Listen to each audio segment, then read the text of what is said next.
Hello, কি অবস্থা সবার? কেমন আছো সবাই? হ্যাঁ, তোমাদের আজকে সাথে শেয়ার করতে আসলাম একটা নতুন রেসিপি।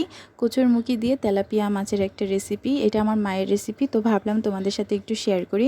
তো এইখানে আমি কচুরমুখীগুলো কেটে রাখলাম, তারপরে দেখো ধোয়ার পরে কত সুন্দর একদম পরিষ্কার হয়ে গেছে। আর এই যে তেলাপিয়া মাছ, এই তেলাপিয়া মাছ দিয়ে আজকে রেসিপিটা হবে। তো এখানে মা ভালো করে মাছটা ধুয়ে তারপরে লবণ হলুদ মাখিয়ে মাছগুলো একদম লাল লাল করে ভেজে নিচ্ছে। আর হ্যাঁ, কচুরমুখী তোমরা মানে যত ভালো করে ধোবা, একটা লালা থাকে কচুরমুখীতে, সেটা বের হয়ে গেলে আর মুখ চুলকাবে না, ঠিক আছে? তো আর কি, আমরা এইভাবেই রান্না করি। অনেকে সিদ্ধ করে রান্না করে, বাট আমরা সিদ্ধ করে রান্না করি না, আমরা এইভাবে ভালোভাবে ধুয়ে নিই, তারপরে রান্না করি। তো এইখানে আমাদের দেখো মাছ এক এক করে হলো ভেজে নিচ্ছে। আর হলো যত লাল করে ভাজবা মাছ খেতে তত মজা। অনেকে কাঁচা মাছ রান্না করে, কাঁচা মাছ আমাদের আসলে পছন্দ না। তো আমরা এখানে মাছটা ভেজেই রান্না করব। তো এক এক করে আমরা মাছ ভেজে নিলাম। ফার্স্টে হলো মাথাগুলো ভাজলাম, এখন লেজা আর একটু মাথা ছিল সেগুলো ভেজে নিচ্ছি। তো ভাজতে ভাজতে তোমাদের সাথে একটু গল্প করি। তো সবার কেমন আছো, কে কী দিয়ে ভাত খেয়েছো, সবাই একটু কমেন্ট করবে, ঠিক আছে?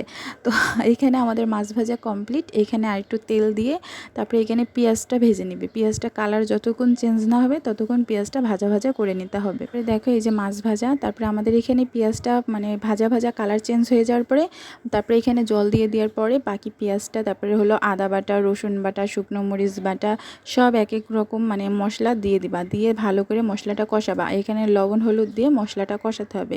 তো মা এখানে এক এক করে সব মশলা দিয়ে দিচ্ছিল, আমি এখানে ভিডিও করতেছিলাম, ঠিক আছে?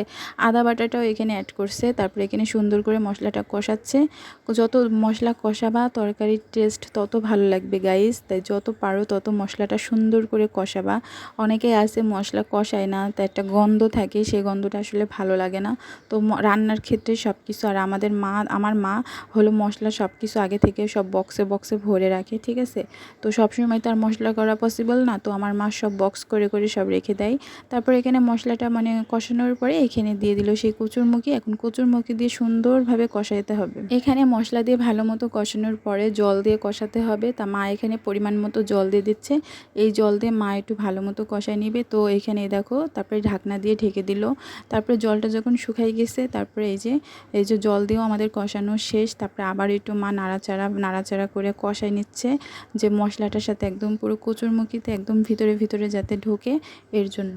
তো তুমি যতটুকু ঝোল রাখবা তোমরা তরকারির জন্য, তো ততটুকু এইখানে ঝোল দিয়ে দেওয়া হচ্ছে। মুখিতে কিন্তু ঝোল টেনে নেয়, তো তোমরা পরিমাণ মতো দিয়ে দিবা, আন্দাজ মতো। তো এখানে আমাদের জলটা মানে বলক, যখন ঝোলটা বলক হয়ে যাবে তখন এখানে ভাজা মাছগুলো আমরা দিয়ে দিলাম।